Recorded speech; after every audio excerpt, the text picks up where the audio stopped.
I know there was issues with around COVID. Obviously, it was hard for everyone with wet aging. Do you have any maybe advice for restaurants going forward with how they navigate maybe disruptions with supply? Choose good suppliers like us that have good suppliers, uh, and focus on communication and relationships. It's really, one of the difficult things. It's very hard. So an importer and distributor like us, we're a little bit in the middle because we've got to buy pretty far out, and so we've got to make some projections, 2, 3 months ahead of time. But our customers don't really give us estimates or commitments. So I think just having good communication with your supplier, if I'm talking to a restaurant, if you can have good communication with your supplier in terms of telling us what you need, we'll make sure that we have it in stock. So I really do think that's probably the most essential thing. There are delays going on out there. There are issues. There is very volatile demand, so it's harder to maintain the right stock levels because we'll get surges on things. But if we've got good communication with our customers and our vendors, we're going to be fine. So, what's the future of the restaurant industry look like? If I look into my crystal ball, and I will admit that my crystal ball, I think like everybody's right now, is a little bit opaque. I do see some things happening in the future.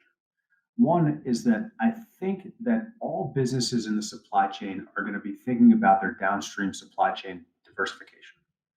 So the food industry or the food supply chain is generally bifurcated, at least at the distributor level, like me. Typically, you either serve retailers or you serve restaurants. And in our case, fortunately, we do a bunch of both. We've got the online store Marx Foods. We sell to restaurants via North American Meats, and we also sell to wholesalers through Marx Imports. But I never before thought about supply chain diversity or diversification as an aim in and of itself. I always thought about diversifying my customer base. I thought about making sure I've got a diverse product mix and a diverse group of vendors. But now I realize that supply chain diversification is essential as well. But it's not just companies like mine. I think that there's a perfect analogy in restaurants as well. Before COVID, you had your places where you went to go dine indoors. Nobody really ever used the term dine indoors. You just went out to dinner, right? There was the places that you get takeout from, and the places that probably have like a really sweet patio that you want to go to in the summertime and hang out. And I think going forward, the same thing. The downstream supply chain, they're going to look to be able to serve all those places. And you see the restaurants that are standing currently, they've got indoor dining. A lot of them have outdoor dining. They've got their own takeout, which they probably didn't have before, and they also have relationships with DoorDash and Uber Eats. So I think that that's going to continue.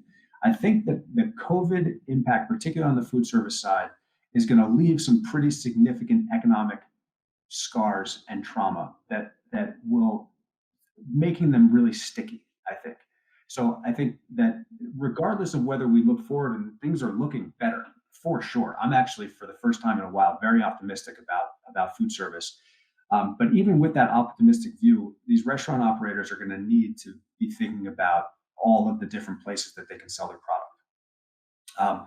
Another thing that I think will be different is, and this isn't so groundbreaking, but I think there's going to be fewer restaurants, unfortunately, in the future. I've been kind of throwing around numbers like 80% of the spaces that were before used as a restaurant will probably continue to be utilized as a restaurant before one. And who knows if I'm right about the percentage, but one thing that is clear to me is that because a lot of our customers have closed, and that I think a lot of the longtime owners are no longer going to be in business, and we're just going to see a whole new crop of new restaurants. And I can see that already. There's things are moving. There's opportunities, and but it's just a new set of restaurant owners.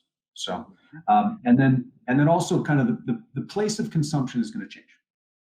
So there, of course, is the retail and food service changes, and I do think that some people have probably discovered that they love cooking and they're good at it. And so there will probably be still a little bit heavier retail sales going forward than there would have been for food service in the past. But it's more, there's other shifts. I've seen a move from of restaurants from urban areas to suburban areas. And pretty much as long as the white collar workforce continues to work from home, that will continue. So there's gonna be more of a shift there. And then there's other little subtle things like, when Times Square and the restaurants in the theater district will come back eventually, but it depends on when the tourists come back. So I think that the location of consumption is gonna be very different for the foreseeable future compared to before. You think the restaurants have hit their bottom almost, or had hit their bottom? I think that they have. I really do, and for their sake, I really hope that they have. I'm optimistic. I look at the confluence of a few things right now. I see rising vaccination rates. Suddenly, it seems like we're going to be getting to herd immunity way sooner, I think, than anybody thought. We've got the nice weather coming, and restaurateurs that are prepared for it and prepared for outdoor dining. I don't know if this is thinking or hoping, but I see it's probably both. And but I see a resurgence coming. It's coming soon.